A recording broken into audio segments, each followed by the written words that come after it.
limits of international and transnational operations is considered in some depth. Added to that, special treatment is given to cultural differences in alliances, mergers, and acquisitions. We illustrate the power of these ideas by showing how they can be applied in the cultural integration of organizations to significant advantage over conventional, financial due diligence.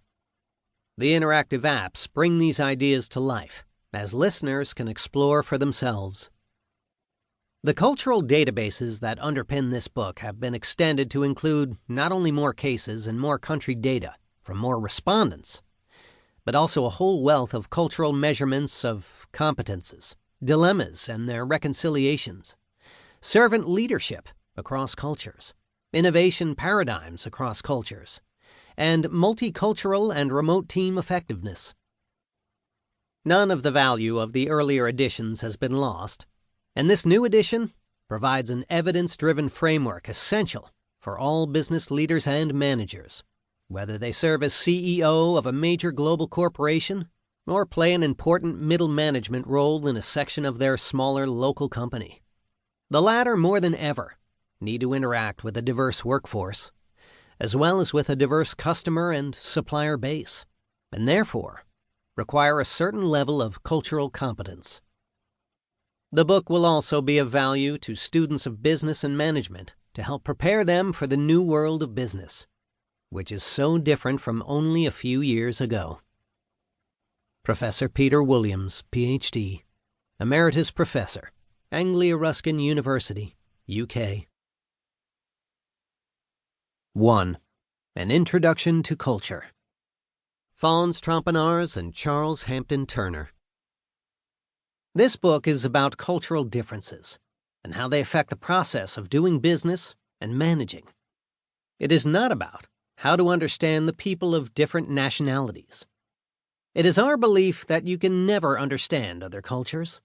Those who are married know that it is impossible ever completely to understand even people of your own culture. The Dutch author, Fons Trapenars, became interested in this subject before it grew popular, because his father is Dutch, and his mother is French. It gave him an understanding of the fact that if something works in one culture, there is little chance that it will work in another. No Dutch management technique his father tried to use ever worked very effectively in his French family. This is the context in which we started wondering if any of the American management techniques and philosophies with which we were brainwashed in many years of the best business education money could buy would apply in the Netherlands or the UK, where we came from, or indeed, in the rest of the world. Both authors have been studying the effect of culture on management for many years. This book describes much of what we have discovered. The different cultural orientations described result from 25 years of academic and field research. Many of the anecdotes and cases used in the text have come up in the course of more than 1,000 cross-cultural training programs we have given in over 25 countries. The names of the companies used in most of the cases are disguised. Apart from the training program material, a diverse range of companies, including most of the global corporates and other major players with departments spanning over 60 different countries, have contributed to the research.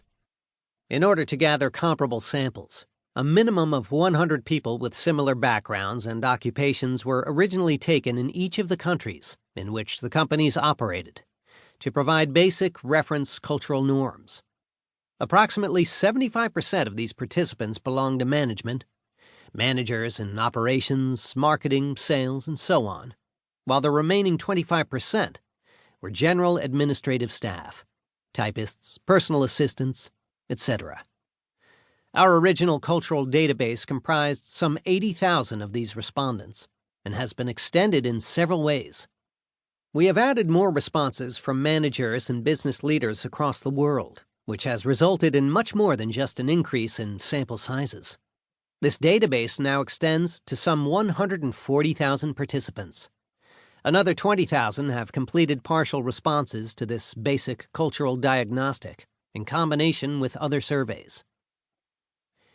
With the continuing growth and pervasion of the Internet,